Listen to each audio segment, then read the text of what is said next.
Big boss season 8 హౌస్‌లో నిఖిల్ విషయంలో యష్మి చేసిన పనికి నాగార్జున గారు యష్మి తాట తీశారని చెప్పాలి. ఇక యష్మిని సడెన్‌గా గుద్దేయడంతో నిఖిల్ సారీ చెప్తూ వెళ్ళిపోతాడు. కానీ యష్మి దాన్ని చాలా పెద్ద రాద్ధాంతం చేసుకోవటానికి ప్రయత్నించింది.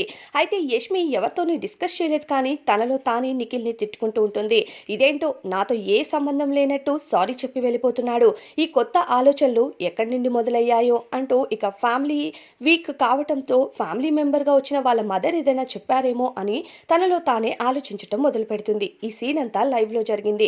ఇక ఈ విషయంపైనే అక్కినేని నాగార్జున గారు యష్మిని ప్రశ్నిస్తారు.